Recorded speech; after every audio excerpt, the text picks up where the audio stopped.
okwocha ebipiira kokka. Yafuba nnyo ekibateekamu okwekalakasa okusiba amakubo kokka. Yesu okwo nakwo kuba kwekalakasa. Era bwe muba munyigirizibwa tewali kyembagaana mu kwekalakasa.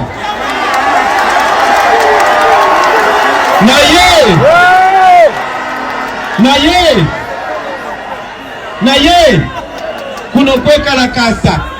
kwa democracy kyobola batwakitumye protest vote. Yes, mu mawulire ge tulinawo wetwogerera ng'obunkenke bweyongedde mu bakulu abali mu buyinza bw'eggwanga erya Uganda oluvannyuma lw'ebimu ku bigambo His Excellency Robert Kyagulanyi Ssentamu by'azze ng'ayogera era ng'ebimu ku byo bye yenkuwadde mu katambi nga nzigulawo ate era ngenda kwongera ebirala. Wetwogerera amagye gamaze okuba nga gafulumya ekiwandiiko ng'ekiwandiiko kino kirabula tituwulidde Robert Kyagulanyi Ssentamu ng'akunga bannayuganda naddala abawagira ekibiina kya National Unity Platform oba abawagira enkyukakyuka mbu bagende babeere nga tebava ku polling station, bagende babeere nga beekalakasa singa akalulu kabwe kaba kabbiddwa. Ebigambo ebimu ku ebyo nga bwogenda biwulira era n'atuuka n'okubawa ekyokulabirako ekyali mu ggwanga erya Nepal nti amagye matono nnyo oba ab'ebyokwerinda bonna w'obagatta babeera batono nnyo okusinga omuntu wa bulijjo. Jjukira mu Uganda nakukolera ekibalo nti bannayuganda obukadde 45 nga statistics bwe zitulaga bwe tubanga singa bannayuganda bayimuka nga ssaawa yakwekalakasa ab'ebyokwerinda lwe babayungula buli munnamagye oba security officer yenna ajja kuba yeetaaga okuhandolinga bannansi abakunukkiriza 1000 ekintu ekitasoboka. Kakati wuliriza ebimu ku bigambo ebyefaananyiriza bwe bityo His Excellency Robert Kyagulanyi Ssentamu by'azze ng'ayogera gy'abadde ng'atambulira era wetwogerera bye bimu ku ebyo bitadde abakulu ku bunkenke era nga batuuse n'okwogera batuuse n'okugjayo ag'omu buto ne batuuka n'okulabula ne mu kiwandiiko nga bwogenda kiwulira era nga bwengenda okubeera nga nkikusomera nga ne gye buvuddeko twatuuka okuwulira omukulu yennyini General Yoweri Kaguta Museveni ng'alabula nti n'atuuka n'okugamba bannayuganda buli mujaasi amasasi g'ayina mu mmundu bannayuganda ne bagamba nti wano atuyambyeko n'okukimanya kubanga amasasi 100 simanya mu 2 160 tegasobola gonna kuba abantu era ayina wajja okutuuka nga tasobola kugakozesa ne bw'anaaba ng'agalina naye nga bino byonna bivudde ku bigambo oba ku buvumu His Excellency Robert Kyagulanyi Ssentamu bw'azze ng'ateeka mu bannayuganda era n'atuuka n'okubagamba tebabalowoozesa nti okwekalakasa kuba kwokya bipiira kwokka, tebabalowoozesa nti okwekalakasa kuba kasuka mayinja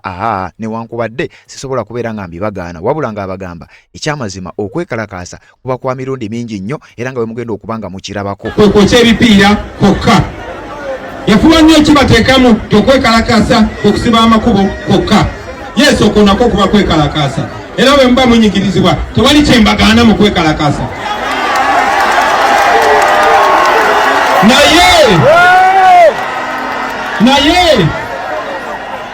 Naye kuno kwekalakasa kwa democracy kyobola batwakitumye protest vote. Ebimu ku bigambo ebifaanana bwe bityo His Excellency Robert Kyagulanyi Ssentamu by'azze ng'ayogera bitadde abakulu ku bunkenke era nga bituuse n'okuboogeza obwama nga bw'ogenda okuwulira era nga bwe nkuleetedde ekibaluwa oba ekiwandiiko ekitongole eky'amagye Uganda People's Defence Forces kye bataddeyo nga bakola okulabula nga kiragira ddala gwagenda okuba ng'owuliriza era agenda okugoberera vidiyo eno paka ku nkomerero yaayo ngenda kikuyitiratiramu nkuwe n'ebimu ku bigambo abakulu mu magye bazze nga boogera oboolyawo nga biringa ebitiisatiisa biringa ebikangakanga biringa ebyagala okuteekawo embeera ekulowoozesa nti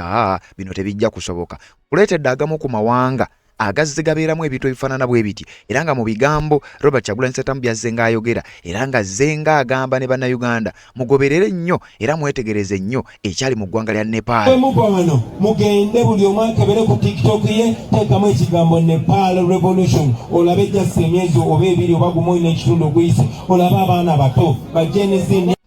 Kakati ngenda bikuwa byonna ogenda kuwulira ogenda kutya ebimu ku byali mu ggwanga lya Nepal nabyo mbikuleetedde olowooza biki byabagamba ebyali mu ggwanga lya Nepal gwe yabirabako ogenda kubiddamu atannabirabako naawe ogenda kuba ng'obiraba. Njagala tubeere nga tutambula ffenna otegere Nepal kiki ekyaliyo. Eyali akulembera eggwanga lya Nepal baamutwalira mu kibookisi pulayi y'ennyaanya abamanyi pulayi ekibookisi baakisiba ku helikopita nejja neegwa mu maka g'omukulembeze neesobola okuba nga yamuddusa oluvannyuma lw'okuba nti abantu ba bulijjo ba mwanayinki baali beesaza akajege njegere bagenda maaso n'okwekalakasa ku streets ez'ebibuga ebyenjawulo oluvannyuma lw'okwagala okulaga obutakkanya eri gavumenti y'omukulu era bwe batyo ne baba nga baamutwalaganya nkuleetedde agamu ku mawanga era agazze gabeeramu embeera ng'eno His Excellency Robert Kyagulanyi Ssentamu gy'abadde ng'ayogerako erabise ng'olunaku olwaleero erabika etadde abakulu ku bunkenke nzize okukuwa examples naye ng'eyo yonna nga tetunnatuukayo ngenda kusooka kukusomera kiwandiiko abakulu kye bataddeyo n'obumu ku butambi ebigambo bibazze nga boogera aboogezi b'amagye ab'enjawulo era bino byonna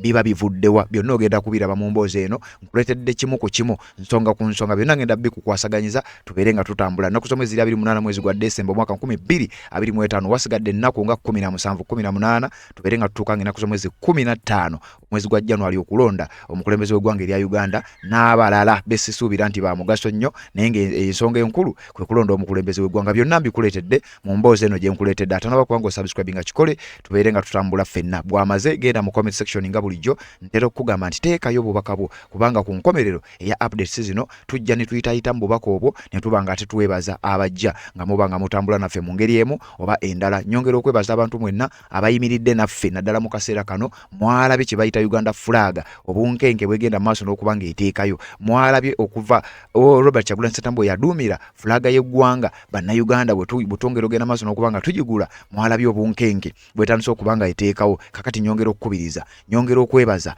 gwe wenna eyazze n'otwegattako mu mulanga guno ogw'okugula fulaga tuziguze mu bungi era njagala obbategeeza nti bannayuganda basiimira ddala waliwo mukwano gwange eyansuubiza fulaga eza UK fulaga ezo nkyazirinze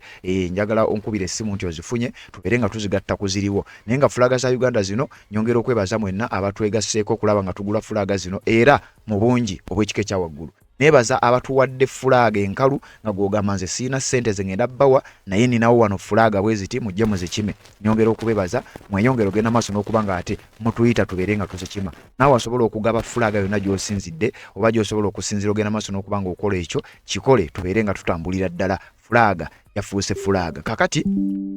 Benga Red Zone Media twasalawo kubeera nga naffe tukola ekyaffe nga bwe tusobola tudduukirira omulanga gwa His Excellency Robert Kyagulanyi Ssentamu so kakati yandyagadde otwegattako yandyagadde okuba nga ocontributinga through omukutu gwa Red Zone Media enamba z'essimu zezo waggulu awo zosobola okuba nga oyitako enamba 0756089795 yeya Airtel namba 0776947508 yeya MTN osobola n'okusooka okugikubako n'osooka owulira oba ddala enamba yeeyo entuufu zireeta amannya ago osobola n'otukubira ng'olina fulaga enkalu n'ogamba nti nze nzirina musobola okuzikima mu kifo FBC tujja kuba tusobola okuzikima ng'ate ensonga tugikwasaganya mu ngeri ng'eyo gye tubadde nga tugikwasaganyamu kakati njagala mbeere nga nkusumululira wenjogerera ng'obunkenke bweyongedde mu bakulu abali mu buyiza bw'eggwanga erya Uganda obunkenke buvudde ku ki His Excellency Robert Kyagulanyi Ssentamu ebimu ku bigambo byazze ng'ayogera abasajja be basinziddeko ne batuuka okulaga okutya ne batuuka n'okufulumya ekiwandiiko kino nga kivudde mu magye era ng'ekiwandiiko ngenda kikusomera bulungi nnyo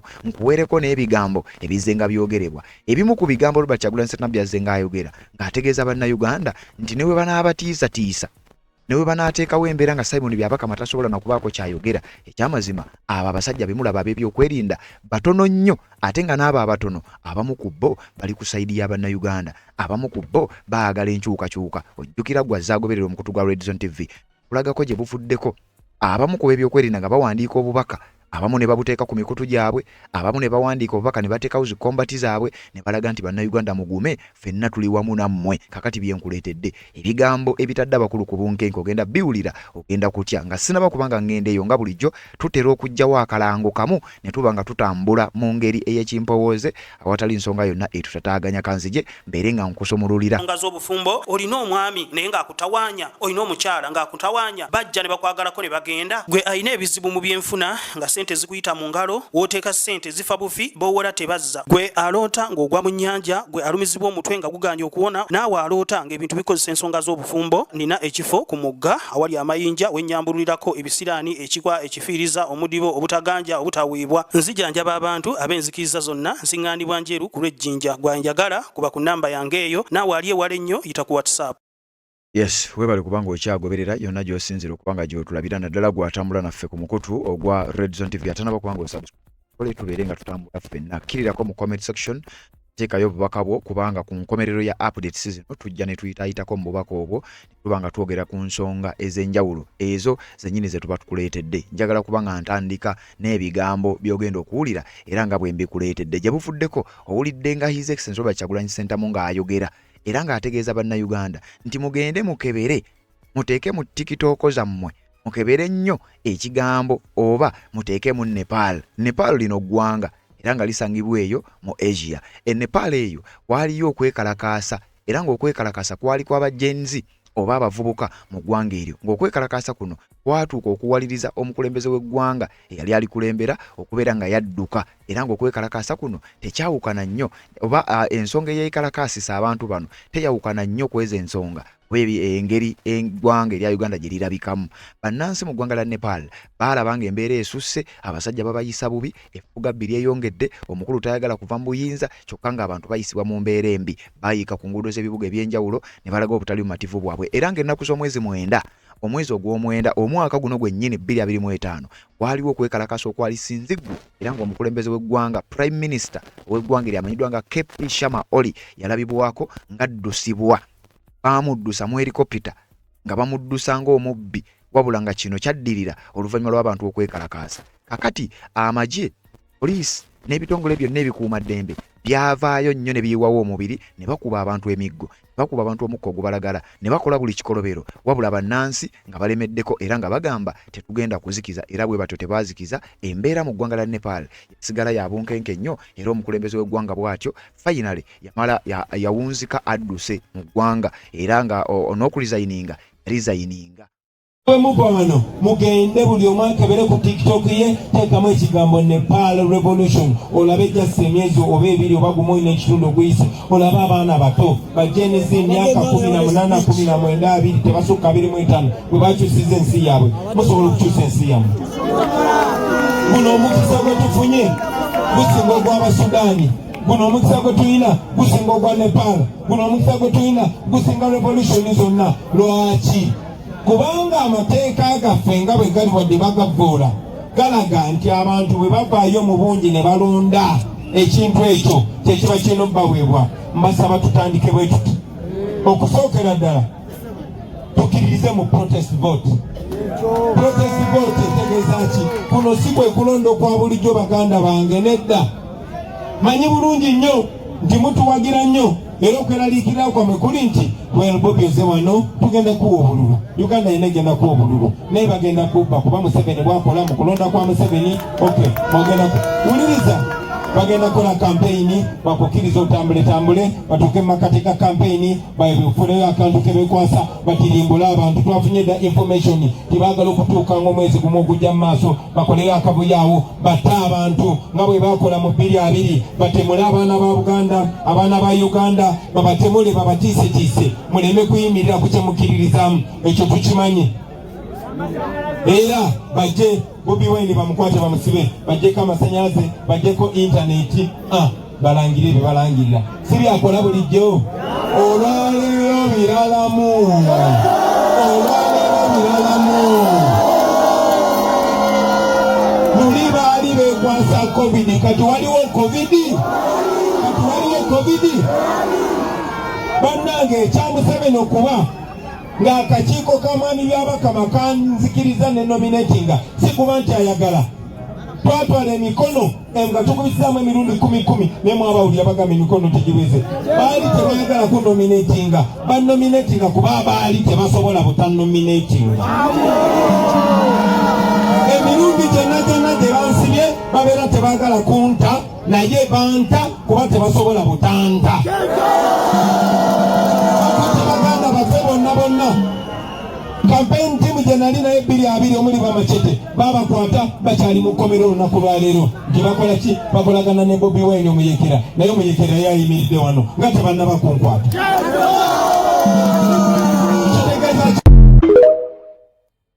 Yes, kati ebyo bye bimu ku bigambo His Excellency Robert Kyagulanyi Ssentamu byazze ng'ayogera ng'abawa reference ku biki ebyali mu ggwanga erya Nepal, ebiri ku bye yali ayogerako ebyali mu ggwanga lya Nepal era ebigambibwa okuba nti bye bireese obunkenke mu basajja batuuka n'okufulumya ekiwandiiko kye ngenda okusomera. Ebigambo ebyo ba ensonga ezo nazo njagala nzikulageko. Ekyali mu ggwanga lya Nepal kwali kwekalakaasa. Okwekalakaasa kwali kuvudde kuki? Omukulembeze w'eggwanga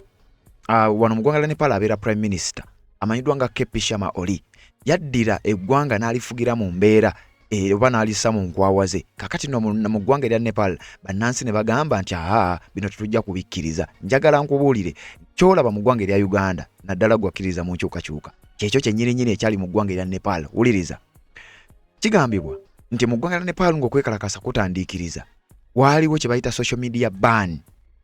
Uliriza bulungi nnyo, waliwo kye bayita social media ban. Government yajjako social media. Lwaki? Bali bagenda mu mbeera ya bunkenke nga wulabe ya kalulu wano. Kati ne bamanya nti mu kalulu wano social media egenda kukola nnyo ate social media erabisa. Abasajja ne bagiteekako ban. Wano mu ggwanga lya Uganda Facebook yaggyibwako, kyaliyo mu ggwanga lya Nepal. Mu ggwanga ebyokwerinda biteekebwa mu mbeera y'obunkenke, eggwanga ne lirangirira kafyu n'ebirala, kyaliyo mu ggwanga lya Nepal. Mu ggwanga lya Nepal baatuuka okuggyako Facebook, ne bajjako YouTube, ne bajjako Twitter oba X. Bannansi ne bagamba temusobola kutufugira mu kibululu, temusobola kututeeka mu nzikiza, mumubeere ku social media nga bye mwagala bye mukola. Waliyo obuli bw'enguzi bayita corruption.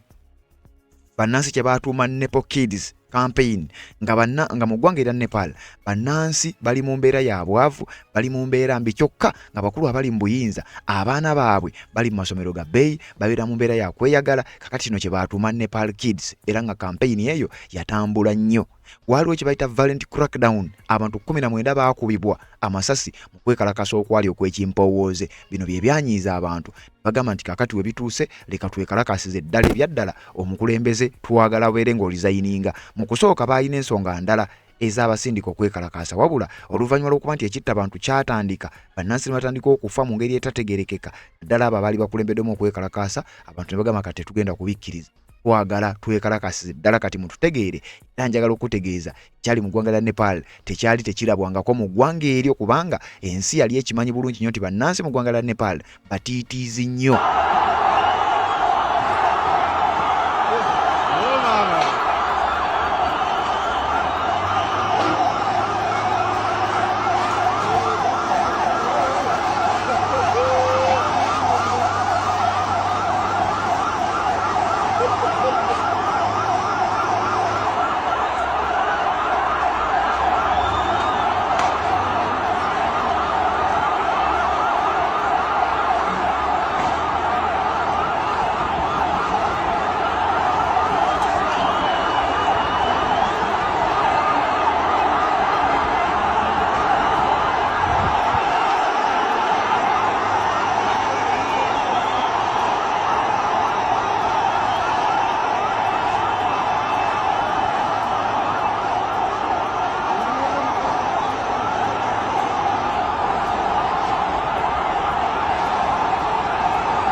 Yes, kati abantu abo boolabye be bantu ensi be yali emanyi nti batiitiizi, nti era n'ensonga omuntu yenna ayogera ku ky'okwekalakaasa mu ggwanga lya Nepal kyali kimanyiddwa nti kizibu nnyo era kyali tekisoboka na kusoboka kusuubirwa mu ggwanga erya Nepal. Wabula ensi yonna yali surprised kulaba nga mu ggwanga lya Nepal abantu baatuukwayo ne bayiika ku nguudo mu bungi ne batuuka okuba nga balemerera kya amagye, poliisi n'ebitongole ebirala byonna. Era bino byawaliriza eyali omukulembeze kakati Museveni weeri ne bamutwalira ku helikopita ng'abantu bataamye nga talina na waasobola kuyita.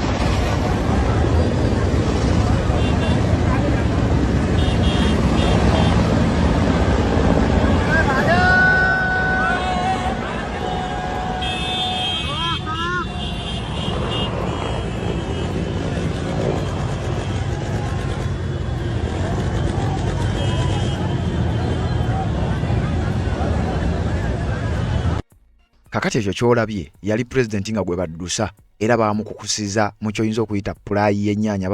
abamanyi abaali balimyeko ku nnyaanya waliwo ekibox kye bazitwaliramu kiyitibwa pulayi. Kakati eyali president omulamba ow'eggwanga erya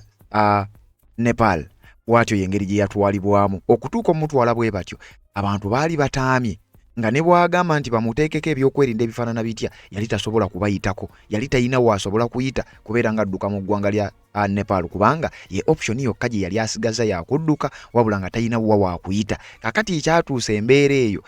kye bayita okuoverwhelminga His Excellency Robert Kyagulanyi Ssentamu kyazzenga abagamba nti musobola okuoverwhelming oba okuva okukye bayita outnumbering ab'ebyokwerinda nga bwe nakunnyonnyola gibali namba bweziti bannansi babeera bangi always kakati ebigambo ebyo byebimu ku ebyo bye tulabye ebyaviirako abasajja bano kutandika okutaasa president mu ngeri eyo nga kivudde ku ki bannansi baali bangi nnyo embeera yali nzibu nnyo nga ne bw'oba oyagala nnyo president talina waasobola kuyita era president yawunzika addukidde mu helicopter waayita ennaku ntono nnyo zaali ennaku z'omwezi 19 zaali ennaku z'omwezi 9 mwezi gwa 9 KP Sharma Oli eyali prime minister w'eggwanga lya Nepal bw'atyo yalangirira nti bannanga alizayininze kakati ekyo ye message His Excellency Robert Kyagulanyi Ssentamu gy'azzenga agamba bannayuganda nti bwe mubeera abangi ab'ebyokwerinda tebalina kye basobola kukola nga bwe tulabye mu ggwanga lya Nepal kakati statement eno teeka dda abasajja ku bunkenke ne bavayo ne batandika okuvumirira mbu kino ate bakiraba ng'okumenya amateeka tuze tuwulira mu mirundi gya njawulo ng'omukulembeze wa NUP ng'agamba bannayuganda nti bano ab'amagye n'abapoliisi tubasobola tebamala ekyo kiba kitegeeza ki kiba kitegeeza nti oli mu kukoleza omuliro mu bantu be bagamba bamagye an alternative militant force nti tubasobola be bamobilizing. There are so many cases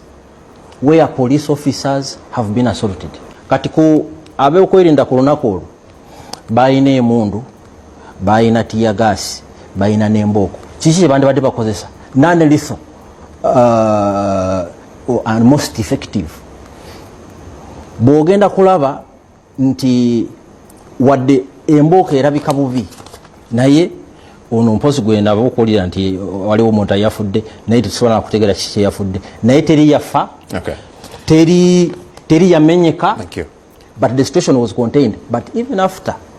nga bamaze n'okubba amaduuka g'abantu ng'ekintu ekyeggulu okulabirako nga bwe kize kitambula ne bakandidate bonna including NUP their party agents bajja in advance ne batuula ne district security committee and police they agree on the venues ne bakiriza wawe bagenda okuyita as they access the venues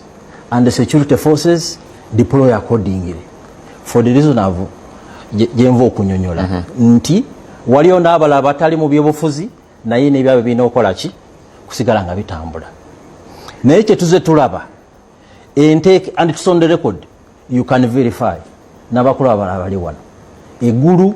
n'awalala wonna these arrangements are discussed and agreed naye candidate waabwe amala okutuuka mu kitundu ye asalawo bino ebyateeseddwa ne bikizaganya n'abyokwerinda sigenda abigoberera twagambye tujja kuyita wano nedda nja kuyita wano mirundi mingi nnyo naddala mu kutandika nga ne campaign venues ze baali basecuarinze nga tagendayo noweesanga ng'enkuŋŋaanya azitadde mu street azitadde mu butale and other congested places ekiviiriddemu in Mbarara in Iganga even in Mukono in Arua and even in Gulu amaduuka gabiddwa ba mobile money agents babiddwa baani abagabba bagamba bayina ekintu kye bayita eggaali abantu abatali controlled bangi bayita mu kitundu buli kye basanga basitula ne batwala in Arua for instance 17 cyclists lost motorcycles mu kavuyo ba mobile money agents babibwa n'ebirala sente masimu ensawo z'abakyala kati eyo maali y'Abannayuganda. Eno special offer eri gwe wenna omwana amanyi okufumba emmere ya Buwalabu amanyi okwogera. Chris Magezi akola ng'omwogezi w'amagye ndowooza Felix Kulayigye waatali omukulu oyo yakola ng'omwogezi w'amagye kakati yavaayo n'ayogera ebigambo ebyo by'owulidde era nga mu bigambo ebyo baatuuka n'okugezaako okulabula oba okwagala okutegeeza nga bwe bayinza okudisqualifyinga Robert Kyagulanyi Ssentamu bigambo byazze ng'ayogera era ebigambo ebyo byaddirira ne General Yoweri Kaguta Museveni okutuuka n'avaayo n'ategeeza nti nawulidde Robert Kyagulanyi Ssentamu agamba nti bannayuganda muli bangi okusinga amagye wabula yeerabidde nti buli munnamagye omu ayina amasasi 100 kakati bino kalinga akatego General Yoweri Kaguta Museveni ke yagwamu nti Kyagulanyi ke yali amusuddemu atya yalinga alaga ensi nti beetegeka era beeteekateeka okutta abantu sisi beetegefu kutambula n'amateeka kubanga ye message yagamba nti singa baba bakubbye oli waddembe okulaga obutali mativu mu mbeerayo amagye tegakutiisa kakati ate oli nakugamba amagye galina amasasi buli mujaasi alina amasasi enamba bweziti nga ekigambo ekiraga tuli beetegefu okubeera nga tuba tukozesa amasasi ago. Mbadde mpulira Kyagulanyi agamba nti abasirikale batono nti bariotas bangi banange temuwuliriza bya Kyagulanyi kubanga tebirina mu kulengera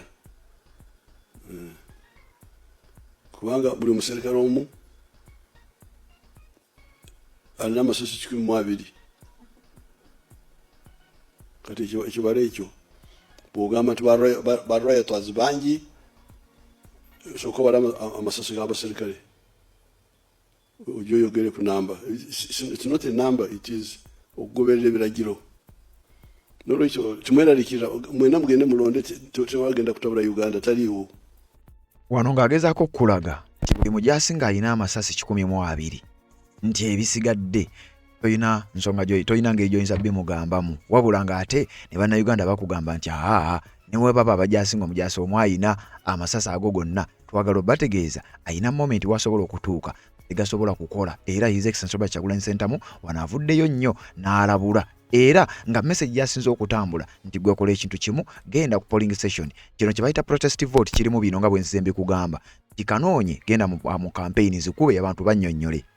alonde genda ku polling station genda olonde omuntu gwokkirizamu naddala nga wa ambuleera akuume yimirira meters 20 kubanga amateeka gakikkiriza kyokka amagye mu kiwandiiko kye bafulumizza balinga ate abagezaako okwagala okulemesa etteeka okukola ekintu ekyawandiikibwa edda. Olunaku lwa 15 bwe lunatuuka muveeyo bangi mulonde abateesobola mubayambeko mumekinge sure buli omu alonda.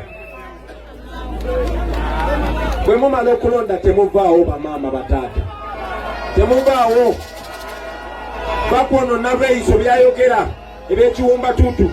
bakubya abakama byayogera bakwonodda mulira wamba abaana baffe byayogera baganda bange fe tuli bannamateeka nze ndi munnamateeka manya amateeka etteeka ly'okulonda ligamba nti omunnayuganda yena bw'amala okulonda alina okuyimirira emita 20 okuva emmeeza we balondera kati emita 20 kitegeeza okuva wano nekweyo emmotoka oyo musiraamu kwatudde mutuulaawo temukola fujjo naye kamera zammwe nga zibalaba. Kamera kyekyokulwanyisa ekisinga amaanyi kye tulina era batutya ekyokulwanyisa ekyokubiri yeno bendera y'eggwanga. Eno ebendera y'eggwanga Museveni agisangawo Museveni agenda girekawo tugiinako obuyinza bwe bumu na buli muntu yenna. Kano ke kabonero akalaga obusika bwaffe. Eno bendera twagisikira kuva ku bajjajjaffe abaleeta independence mu Uganda era bendera eno beera nayo tolina musango gwonna buli omu waddembe ogikwata. Tuzze tubagamba yakalulu bakabba Museveni yajja n'agamba nti bamubbako obululu miliyoni 2 si kyo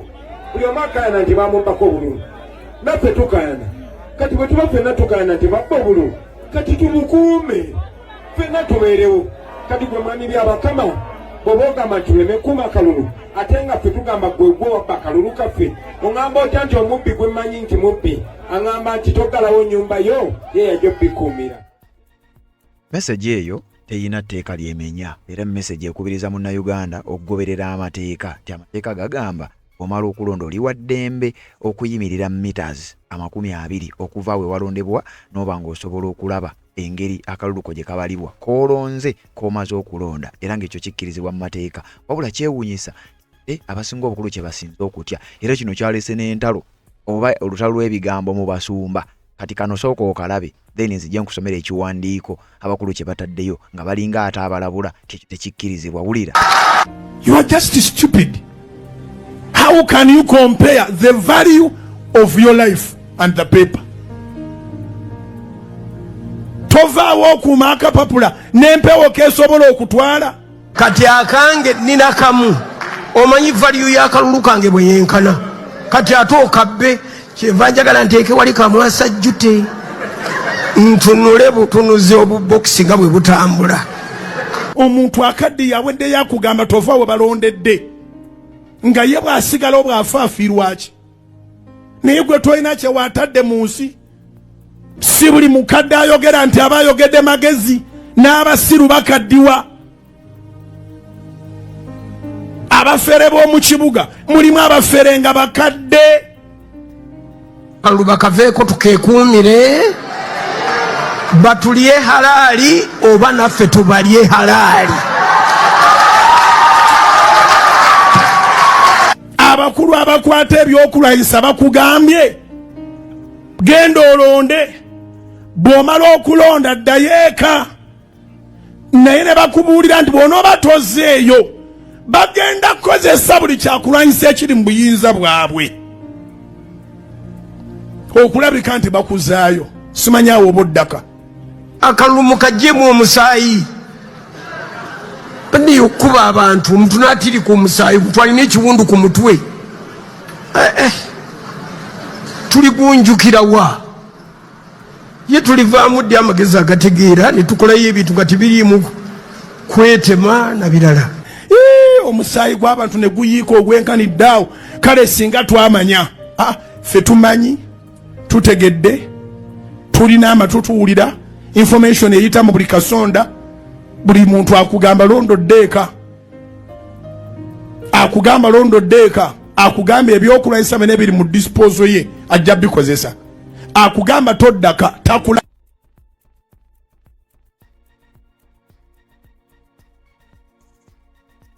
Omu Pastor Bujingo omulala Pastor Serwadda omu atambuza message abasajja bennyini gye babadde boogera omulala akugamba nti etteeka linzikiriza okutuula meters 20 okuva ewalondebwamu n'endaba akalulu kange nga bakabala ekyo kikkirizibwa era kye mu mateeka ate era kiwandiike kakati ebigambo ebyo biwulidde kakati bino nno bigambibwa okuba nti bye byaviiriddeko abasajja okuwandiika ekiwandiiko kye ngenda okusomera ne bakiteeka ku official website eya ekitongole eky'amagye ekimanyiddwa nga Uganda People's Defence Forces era nga mu kiwandiiko kino balabudde nti ebigambo ebyo babiwulira. Robert Kyagulanyi Ssentamu agamba mbu kati ate ekigambo ky'okusigala ku polling station bo bakirabanga mbu bakiwandiise batya bagambye nti bafulumiza ekiwandiiko. Robert Kyagulanyi Ssentamu yagambye oba yakubirizza abawagizi be babeere nga bamobinga mob polling centers toza kubanga kukola fujjo okusinzira mu kiwandiiko kino. Era ekiwandiiko kino njagala okutegeeza gwampuliriza kyateekeddwako omukono oli omwogezi gw'enkulaze omwogezi w'amagye Kano Chris Magezi era acting director Defence Public Information ye mwogezi oba akitinganga omwogezi w'amagye mukadde kano kubanga kimanyiddwa bulungi nnyo nti oba oliawo omukulu Felix Kulaije atera okwogerera amagye alabika nga mukadde kano alabika taliiwo teri amanyi nsonga lwaki taliiwo oba oliawo tunaba tugitegedde nayo tujja kujja tugende maaso n'okubanga tugikuwa kakati njagala tuyite mu kiwandiiko kino owulire abasajja kiki kye bagamba oba kuno kunaaba kutya oba enaaba nsonga kiwulira. Ekiwandiiko kino kyawandiikibwa dda nno gye buvuddeko ennaku z'omwezaalinga 4 mwezi gwa Desemba omwaka 2025 bakola okulabula bagamba batya caution against incendiary and divisive language that could lead to political violence. Mbwe ebigambo bo bagamba nti bigambo bibi nnyo era biyinza n'okuleeta eggwanga oba biyinza okuleeta ebyobufuzi mu kubeera mu mbeera ya violence. Bigambo ebimu nja byogera nga bwe biri oba nja bisoma nga bwe biri wulira bwe bagamba. Security has noted with concern the continuous rhetoric by the NUP presidential candidate calling upon his supporters to mob polling centers on election day and thereafter march to the capital city Kampala. Nti ab'ebyokwerinda bafunye amawulire era bakitegeddeko bategedde ku information oba statements eza candidate w'ekibiina kya NUP Amedda nga Robert Kyagulanyi Ssentamu nti ayita oba akoowoola abawagizi be okusitoominga, oli bw'agamba okusitoominga kubanga okusalako bwe tuba tukikozesa mu lulimi oluwangu nti abayita basaleko polling centers zonna, ekigambo kye siwulidde kubanga mu bigambo bye nkuwadde abagamba mugende mulonde mu bungi ate mumala okulonda temuva ku polling station. Naate wano bagamba nti abayita basitoominge polling centers nti era bwe bamala okuzisitoominga bwe bayita akabanga mbu bamaakinge abagenda mu kibuga Kampala. Ebigambo ebyo bikusomera wano biri mu kiwandiiko kino naye nze nganze sibiwulirangako His Excellency Robert Kyagulanyi Ssentamu abiyisa mu kamwa ke. Banga bagamba he is calling upon his supporters to mob polling centers on election day. Yayita abawagizi be bamobinge election centers oba ebifo ebirondebwamu ku lunaku lw'okulonda. Nti era we bamala thereafter bamaakinge mbu batambule paka mu kibuga Kampala. Banga wali owulidde ku bigambo ebyo mu statement yonna Robert Kyagulanyi Ssentamu abyogera oba kulaale yonna. Yagala ogendeko mu comment section eyo wansi obiyinteereyo oba oli awo nyinza okuba nze sinnabiwulira nga byaliyo tubeere nga ate tutambuza wulira. He also encourages his supporters to be prepared to confront the security forces because in his view the police and UPDF would be outnumbered on the ground. Mbwera n'agenda maaso n'okubeera nga akoolinga oba okuyita oba okukoowoola oba okulaajanira abawagizi be nti bajje nti babeere beetegefu okukonfrontinga oba okwambalagana ab'ebyokwerinda kubanga mbu ye mu view ye oba mu ndaba ye y'ebintu bw'agamba nti amagye ne bw'oba ogagase ne poliisi nti batono nnyo era basobola okuba otunambalinga abantu ba bulijjo. Kyesimanyi oba kya bulimba, kyesimanyi oba kiina buzibu ki wano kati we kiri saawa eno nti bwe muba muvuddeyo mu bungi musobola okwawutunambalinga ab'ebyokwerinda kubanga batono nnyo ku mmwe. Ate siwulyangako statement egamba nti muve mwetegeke mu mwambalagane nabo. This type of polarizing language is very unfortunate indeed. It is ill-advised, toxic, shallow in logic, and dangerous. The security forces strongly condemn the spirit and the message behind the call, and we contend that this must stop henceforth. Abagamba nti ebigambo nga bino bisiga obukyayi, bigambo bibi, bireeta okutya, bireeta entiisa n'ebigambo ebirala bifaanana bwe bityo. Nti era bo bagamba babivumirira era bagamba tebabikkiririzaamu. Era bagamba nti byandibadde bikomezebwa mangu ddala. In the worst case scenario, those who incite violence and promote anarchy in this country, in the country, misleading the young of Uganda to violently confront the security forces will themselves not escape the outcome. Uliriza. Abagamba nti eky'omukisa omubi ensonga eno eri bweti. Abo abawa information oba kye bayita ill information kwegamba mbu bawa information ey'obutwa nti era bo tebajja kusemattuka bino singa binaba bitambudde bigenda bwe bityo babagaye nti era ebyembi nti bano tebajja kusobola escaping nga tebajja kusobola bidduka kyokka ate basindikayo mmwe oba basindiikiriza mmwe. The net effect will be a futile and zero-sum game with no winners, and the contemporary examples abound in the world around us and beyond. Nti enkomekerero ya bino byonna tekuli ajja kuba muwanguzi. Egategeeza bannayuganda baweereza message eri nti bino kale tetuganye muyinza okuwuliriza omuntu wamwe byabagamba naye ku nkomekerero ya byonna tekwajja kubaawo muwanguzi yenna era ffenna enkomerero tujja kubanga buli omu ajja kifuwa akizza munda era ne bakugamba nti n'ebyokulabirako tubirabyeko mu mawanga agamu tubirabyeko gye bibadde bitambulira kakati wano nange bwensinzidde nenkuleetera agamu ku mawanga agazigabeeramu embeera zino bibadde biggweerawa byonna ngenda bikuwa kakkana bukkakkanyi sigala ku mukutu guno katusooke tumaleyo ekiwandiiko. Further, and recalling our long history of instability, it is inconceivable that any aspiring national leader would seek to undermine the credibility of the country's security forces, the foundation upon which everything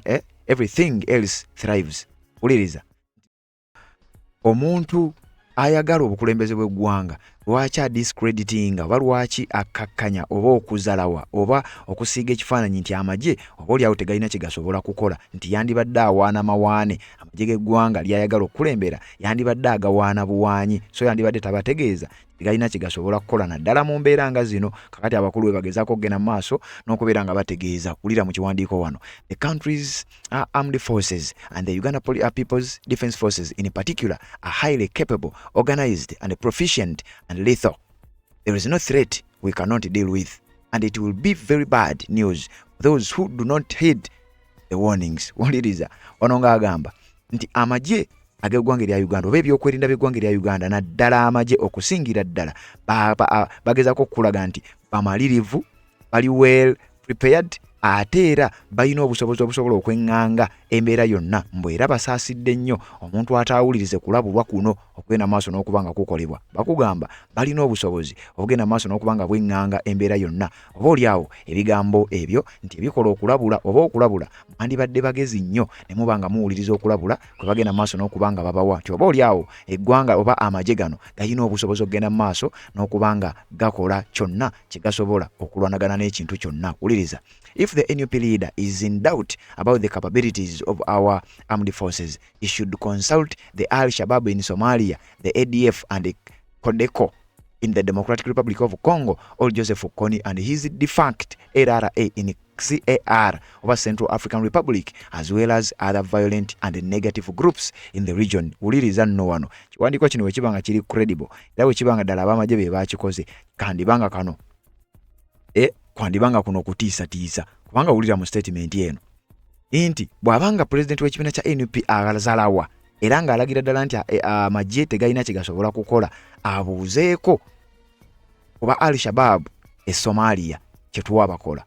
abuuzeeko oba ADF ne ba Codeco kye tubakoze mu ggwanga lya Democratic Republic of Congo bw'abanga azalawa amaanyi ga UPDF kye tusobola kweŋŋanga mbeera yonna abuuzeeko Joseph Kony kye twamukola n'okutuuka okuddukira mu ggwanga erya CAR oba Central African Republic tikakati wabanga alaba nga amagye tegalina kigasobola kukola asooke yeebuuze ku abo then asooka ajja abagambe ti amagye musobola okga okuba over numberinga oba out numbering okubeera nti mujja kuba bangi nnyo okusinga amagye ekyesimanyi oba ebitongole bino ebimenyeddwa mu kiwandiiko kino ali byekalakaasa oba byali byabannansi nti balaga butali bumativu ku nsonga ezimu awo tujja kuba twongera okusinkana mu comment section tubeere nga tukitegeera ezo ensonga zonna nga ziri waggulu nassaako omukono kano Chris Magezi PSC UK MADS Acting Director Defence Public Information. Chris Magezi n'ateekako omukono era mu kiwandiiko kino ekyafulumiziddwa kagezaako okulabula ebigambo by'owulidde biragira ddala nti wandibanga waliwo okutya ate ng'ebigambo ebyo n'akulira akakiiko k'ebyokulonda twamuwulira ng'abyogerako gye buvuddeko era ng'ebigambo ebyo nga bwe nkugambye biragira ddala oba oliawo embeera eyinza okuba ng'eddako yabunkenke era etiiriddwa naddala abakulu abali mu byokwerinda kyokka jjukira balina kumpi buli ekikozesebwa omuli ebimotoka eby'amagye water cannons omuli emmotoka za poliisi omuli kumpi buli kimu naye nga tuzise tulaba amawanga ag'enjawulo ng'ebintu bino tebiwangula mu kuwa bulijjo kyekimu oba kyekiri ku ebyo by'ozoowulira nga bakugamba teriiyo gavumenti esinga abantu baayo maanyi teriiyo magye gasobola kusinga abantu maanyi singa abantu baba basituse tubirabyeko mu mawanga ag'enjawulo tubirabyeko mu mawanga agatali gamu wadde ekizampo y'eggwanga erya Nepal era nkakasanga ogoberedde bulungi nnyo era otegedde bulungi nnyo kiki ekyali mu ggwanga lya Nepal ate nga tuvudde ku kyali mu ggwanga lya Nepal twalabako era ekintu kyekimu mu ggwanga erya Sri Lanka namungi w'omuntu baatuuka n'okuyingira mu maka g'omukulembeze w'eggwanga ggwanga erya Sri Lanka omukulu amanyiddwa nga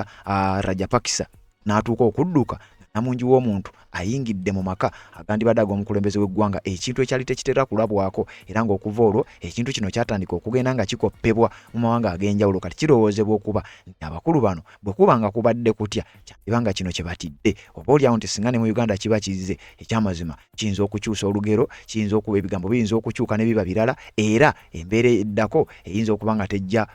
kuwoomesa nnakabululu okusinziira ku kiwandiiko ky'owulidde ekigenda mu maaso n'okuba nga kiteekebwayo kakati njagala okuba nga nkuyitira mu kino owulire bwe kibanga kino bwe kuba nga mpuliriza bulungi okuba nga kutya njagadde nkuleetere ku lwaki His Excellency Robert Kyagulanyi Ssentamu azzenga akuwa ekizampo zino era ze example zazaakuwa biki ebibaddeyo kati nkuŋŋaanyiza agamu ku mawanga amatonotono okwekalakaasa okw'ekika kino naddala nga wabaddewo embeera y'okuba bakubba kalulu oba kwagala kulangirira bitali bituufu n'ebigambo ebirala ebitafaanana bwe bityo. Eggwanga erya Uganda emirundi mingi nnyo tuzise tulaba abantu nga bagezaako okuteekawo embeera newankubadde ebiseera ebisinga tebasakisidinga. Kakati ku mulundi guno waliwo okutya nti oba oliawo ekintu kino kyandiddamu oba sinakindi kyandigenda maaso n'okuba nga kisakisidinga. Wuliriza, ekintu kino kirabiseeko mu mawanga ng'ogyeko eggwanga lya Nepal gye tukuwadde ekyokulabirako, kirabiseeko ne mu mawanga amalala. Mu mwaka gwali gwa 2011 mwezi gwali gwa January, eyali president w'eggwanga erya Tunisia Zine El Abidine Ben Ali yadduka mu ggwanga eryo oluvannyuma lw'emyaka 23 yali afugiddemu bannansi b'eggwanga erya Tunisia. Era mujjukira kye bayita Arab Spring kyali side eyo era kyatandikira eyo. Zino example njagadde nzikuwe okusinzira ku bigambo by'owulidde ate era byogenda maaso n'okuba ng'owulira. Kakati Zine El Abidine Ben Ali yadduka oluvannyuma lw'emyaka 23 wabula nga mu bukulembeze bwe emyaka 23 egyo mwalimu obuwavu mu ggwanga lya Tunisia, mwalimu obuli bw'enguzi mu ggwanga erya Tunisia. Kyokka nga tuwuliddeko nawana emirundi mingi nnyo nga bakulu bakkiriza nti ekyamazima no mu Uganda enguzi y'amaanyi nnyo. Kati oba oliawo kyakubanga kyekivuddeko okutya nti ebimu ku byennyini ebizze bivaako bannansi mawanga gali okukola ekikolwa ekyo ate bye bimu ku ebyo ebisinze okwogerwako, ebisinze okomplainingibwako era ebisinze okulabibwa mu ggwanga erya Uganda. Kati political repression, okukuba, okutta, okubuzaawo n'okusiba bannabyabufuzi mu ggwanga lya Tunisia nakyo kyaleeta embeera y'obunkenke era Ben Ali bw'atyo n'adduka. Wuliriza, ng'ennaku z'omwezi 11 omwezi gwali gwa 2 omwaka gwali gwa 2011 eyali akulembera eggwanga erya Egypt oba Misiri amanyiddwa nga Hosni Mubarak naye bw'atyo yadduka mu kye bayita Egyptian Revolution. Tuli mu Arab Spring. Ono nno kigambibwa okuba nti naye enfuga Ben Ali gye yali ng'afugamu eggwanga lya Tunisia teyawukana n'ono gye yali afugamu eggwanga erya Egypt. Paka bannansi bwe batuuka ne beesuulamu akambayaya ne bagamba nti bino tubikooye, ne bayiika ku nguudo z'ebibuga eby'enjawulo. Ekibuga ekimanyiddwa nga Cairo kye kibuga ekyasinga okusaanikirwa namungi w'omuntu, bw'atyo n'ekibuga ekimanyiddwa nga Alexandria mu ggwanga eryo erimanyiddwa nga erya Egypt. Emyaka 30 omukulu gye yali akulembedde eggwanga erya Egypt bw'atyo n'adduka mu ggwanga. Kakati waliwo okutya nti lowooza tekiibe bwe kityo ne mu ggwanga erimu. Lwaki ab'ebyo ebyokwerinda bavuddeyo nnyo era nga bata akaka bali mu kukambuwala, bali mugezaako okuteekawo mbeera. Gwe nange ampuliriza era nga tukkiriza ekyo kyetugenda maaso n'okuba nga tulaba. Wuliriza, mu ggwanga lya Libya era mu mwaka gwe gumu ogwa 2011 omukulu amanyiddwa nga Muammar el Gaddafi eyali akulembedde eggwanga emyaka 42 era nga yali atiibwa kumpi ku lukalu lwa Afrika n'ensi yonna okutwaliza awamu. Gaddafi okwekalakasa kwatandika mpola mpola newankubadde nga Gaddafi ensonga ze mu kumutwala omukago gwa NATO gwayingirawo nnyo olw'ebigendererwa oba oliawo ebirala ebyawukana ku ebyo ebyabannansi. Wabula NATO yagenda okuyingirawo ng'era namungi w'omuntu baali bamaze okuba nga beekyawa era baali bantu abeekalakasa. Bwe batyo olutalo olwamalira olwatandikira Benghazi bwe lutyo ne luggweera mu bibuga eby'enjawulo. Eggwanga lya Libya limaze okuba nga lifuna embeera paka n'olunaku olwaleero embeera tetereeranga. Ennaku z'omwezi nga 3 omwezi ogw'omunaana omwaka gwali gwa 2024 oguwedde, abayizi ab'amasomero aga waggulu b'amatendekero baatandika okwekalakaasa bayiika ku nguudo z'ebibuga eby'enjawulo nga bawakanya obukulembeze bw'omukulu amanyiddwa nga Sheikh Hasina Wazed yali akulembera eggwanga erya Bangladesh. Era omwaka gugenda okuggwako ng'oyo naye adduse naye ng'okwekalakaasa kwatandikibwa bayizi wabula mu mawanga ag'amagye gaaliyo era gaafulumyanga ze statement bwe zityo baalabulanga wabula bannansi baawunzika bawangudde. Kakati wuliriza, mu ggwanga erya Sri Lanka mwaka gwa 2022 namukadde eyali akulembedde eggwanga emyaka egiwerera ddala amanyiddwa nga Gotabaya Rajapaksa bw'atyo naye obuyinza bwe bwatuuka ku nkomerero oluvannyuma lwa namungi w'omuntu okweyiwa ku nguudo ez'enjawulo ne balaga obutali bumativu bwabwe era bwe batyo ne bawangula amagye agaali amangi ennyo. Era bo mu kikolwa kino okusobola okuwangula amagye beekalakasa kye kifaananyi ekyo ky'olaba akinjagala ogenda maaso n'okuba nga nkulaga wano ekifaananyi kino ky'olaba awo nga baatuuka n'okuyingira mu maka omukulembeze w'eggwanga bw'obanga obadde ogoberera ojjukira akafaana obutambi bwe twakuwa oba bwenzize nga nkulaga nga baatuuka n'okuzannyirako mu swing pool eyali omukulembeze w'eggwanga ebifo bye bagambanga nti owaife tubadde tubirabako bulabi tukalaba bulabi nga mweyagala kakati ku mulundi ogwo baali batandise okubanga babyeyagaliramu kubanga baali bamaze okubanga beetakkuluzaako namukadde amanyiddwa nga Gotabaya Rajapaksa ne famire ye kubanga mu ggwanga erya Sri Lanka omukulu oyo yali yaddira famire ye yonna kumpi n'agiteeka mu bifo ebyobukulembeze ebyenjawulo bannansi ekintu kye baalinga tebakkiririzaamu era ekintu kye baawakanya ennyo naddala mu kwekalakaasa okwaliyo mu mwaka ogwa 2022